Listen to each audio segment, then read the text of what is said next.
օգտագործեցի, պիտի ծանր բառը ասեի։ Ընտրեմ աչատված առաջ շարք 24 նյութ, չէ՞։ Մերի Մանուկյան 24 նյութ, պարոն Քոչարյան, դուք խոսեցիք սոցհարցումների մասին, նաև նշելով, որ սոցիոլոգիական հարցումների թիմի ներսում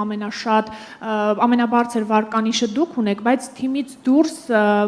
ինչ վերաբերում է ընդհանուր սոցհարցումներին, գրեթե բոլոր սոցհարցումները ցույց են տալիս, որ եթե առաջիկա կիրակի օրը Հայաստանի Հանրապետությունում ընտրություններ լինեն, Նիկոլ Փաշինյանը կրկին վերընտրվելու է, եւ սա այն պարագայում, երբ կան մեծ թվով չկողմնորոշված մարդիկ, որոնք չեն գնալու ընտրություններին, չունեն նախընտրած ուժ եւ ընդհանրապես չեն հավատում որևէ փոփոխության։ Սա կարծես նաեւ խորանում է այն պարագայում, երբ ընդդիմությունը, ինչպես ցույց են տվել քաղաքական մի շարք գործընթացներ, միավորման ոչ մի միտում չունի եւ ձեր խոսքից էլ տպավորություն է, որ դուք ընդհանրապես իմպիչմենտի գործընթացին չեք հավատում եւ նախապատրաստվում եք 2026 Անցում կատարեցիք։ Կապակցված են իրար հետ։ Կապ չունեն իրար հետ։ Ինչպես կապ չունեն, եթե դուք չեք հավատում իմպիչմենտի օրակարգին եւ առաջիկայում 2026 թվականի հերթական ընտրություններն են, եթե արտահերթ ընտրություններ չլինեն։ Միավորում մեկ օրակարգով հասնել Նիկոլ Փաշինյանի հրաժարականին։ Այս օրակարգի շուրջ ամենայն դեպս կոնսոլիդացիա չկա։ Սա արդյոք չի նշանակում, որ դուք եւ ձեր թիմը հոգեբանորեն պատրաստ եք պարլամենտում կրկին ինչ-որ թվով ֆրակցիայով մնալ ընդդիմություն, ինչը ինչպես Նիկոլ Փաշինյանը նշում է, ամենահարմարն է իրեն, թե այդուհանդերձ նախաձեռնելու եք մեկ օրակարգով, քաղաքական օրակարգով նախաձեռնություն։ Եվ վերջին հարցը, Նիկոլ Փաշինյանը վերջին շրջանում պարբերաբար անդրադառնում է ձեզ, երրորդ նախագահին եւ առաջին նախագահին, հրավիրում ձեզ բանավեճի, դուք ինչու չեք ընդունում բանավեճի առաջարկը, մասնավորապես այն պարագայում, երբ կարծես թե Ղարաբաղյան հակամարտության թեմայով մասնավորապես դուք ավելի շահեկան դիրքերում եք եւ ձեր փաստարկները ավելի ուժեղ պիտի լինեն, քան Նիկոլ Փաշինյանինը։ Շնորհակալություն։ Հիմա ես պետք է ձեր ասածները դասակարգեմ։ Ինձ օգնեք, հա? Լավ, ինչից սկսենք։ Վերջից, նայեք, բանավեճի վերաբերյալ ես կարծում եմ իմ գրասենյակի ղեկավարը շատ հստակ ասել է։ Իսկապես թե ավելացնելու բան չունեմ։ Բանավեճի առարկան ինչ էր, դուք հիշում եք, ինչից է սկսել բանավեճ, ինչից է սկսել, Ալմաթա, բան, Ղարաբաղը միջև հետ,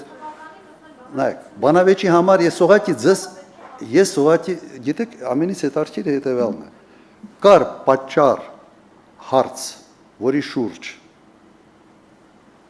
բանավեճի ձեռնոց է նետվել, հիմա այդ հարցերը, որի շուրջ նետվել է, բոլորը մոռացել են, բանավեճը սկսել է այդ բառը ապրել ինքը իրեն կյանքով։ Նույն խաղաղություն բառը ինքը իրեն կյանքով ապրում է, պատերազմ բանում, ասենց մի կողմ ենք գցում, ասենց ինչ որ մի տեղից մի խաղաղության բառ է եկել, որը գրավիչ է, որի համար ասենց մարդիկ պատրաստ են գնալ քվեարկել։ Նույնը ստեղ է։ Բանավեճը ես հիշեցնեմ, եղել է Ղարաբաղը 91 թվից հանձնված էր, թե հանձնված չէր։ Դուք ռեալ մտածում եք, որ որևէ մեկ ողջամիտ մարդ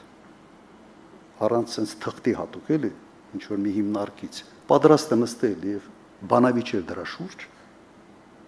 Այո, հիմա նստենք բանավիճենք, երկրագունդը կլոր է, թե կլոր չի։ Դուք պատրաստ եք։ Օրինակ ես պատրաստ չեմ։ Այդ կոնտեքստում այո աբսուրդ է, սա մեկ։ Երկրորդը ընդհանրապես կան մարդիկ, որոնք տոքսիկ են դառնում։ Տվյալ դեպքում ընդդիմության համար կոնկրետ Փաշինյանի բանավիճել որոշակի տոքսիկ բան ունի, գործոն ունի։ Հիմա սա ձեր ասած բանավեճի օրակարգը աբսուրդ է եւ ոչ մի ողջամիտ մարդ դրան չի գնալու եւ դրա համար 3 նախագահներն էլ համապատասխան ձևով արձագանքել են։ Հաջորդ հարց։ Ինչ է։ Սպասի։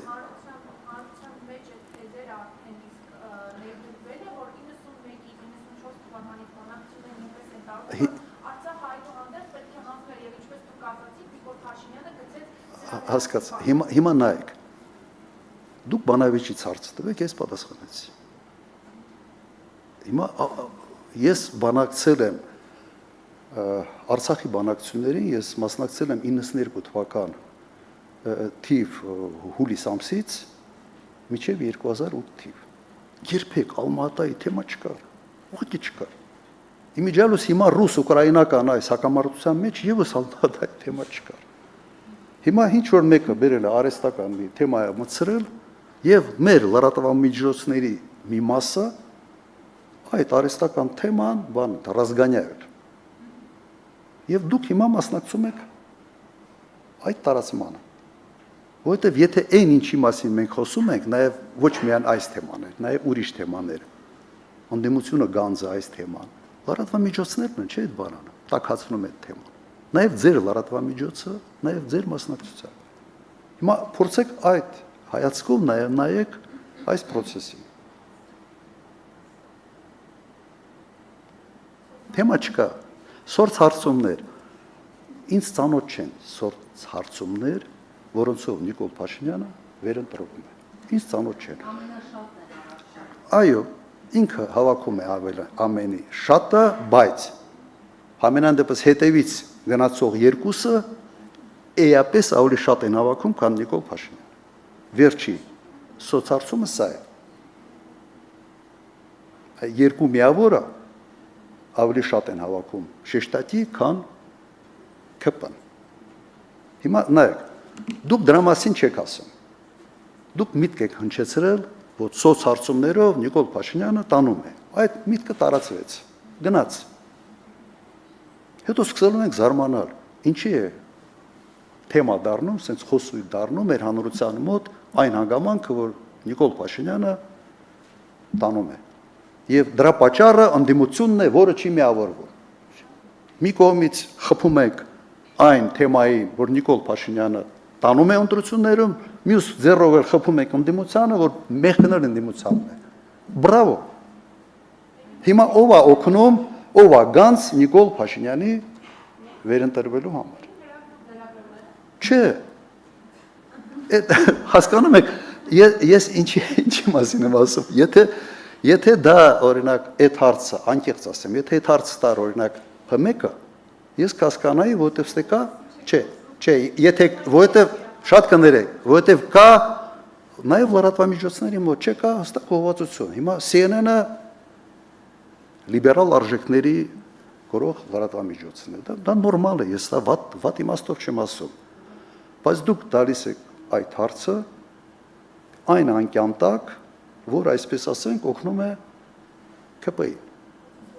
Okay, բրավո։ Բրավո։ Հաջորդը։ Ձախատված պոլիտիկ է Բորիս։ Որ հարցին պատասխանեցի։ Հա, impeachment, հա, այդ իմ սիրած թեման է։ Իմ սիրած թեման է։ Նայեք։ Impeachment-ի վերաբերյալ իմ մոտեցումը չի փոխվել։ Մեր ֆրակցիան համապատասխան հայտարարություն արել է։ Դրանից հետո բան չի փոխվել։ Impeachment-ի հիմքերը կան, ավելին քան անհրաժեշտ է, ուղղակի ձայները չկան։ Եվ մինչ այսօր ես որևէ ինֆորմացիա չունեմ, թե impeachment-ի համար անհրաժեշտ ձայները impeachment-ի նախաձեռնողները այսօր ունեն։ Ես այդ ինֆորմացիան չունեմ։ Մենք այն գլխից հայտարարել ենք, որ մենք այդ ձայները չունենք։ Մենք ունենք 28 ձայն, այդ ձայները տրամադրում ենք։ Ես այդ ինֆորմացիան չունեմ, մեր հետ չեն կիսվել։ Եթե դուք ինֆորմացիա ունեք, ասեք կա 10 ձայն, պետք է ավելացնել եւ այլն, ուրիշ հարց է, ես չունեմ։ Դրա համար ավելացնելու բան ոչինչ չունեմ։ Սպասում ենք։ Հիմա հաջորդ տրամաբանական հարցը պետք է լինի ձեր կողմից, ձեր հարցը տամ ես պատասխանեմ, հա։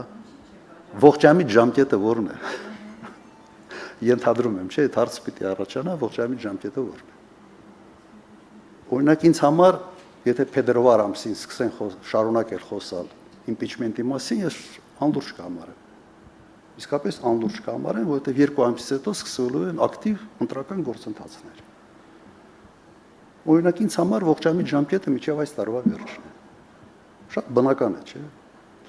Բան չեմ ասում, ինչ որ արտարոց բաներ չեմ ասում։ Նայեք, ձեր հարցերի մի հատ էլ ես ավելացրեցի։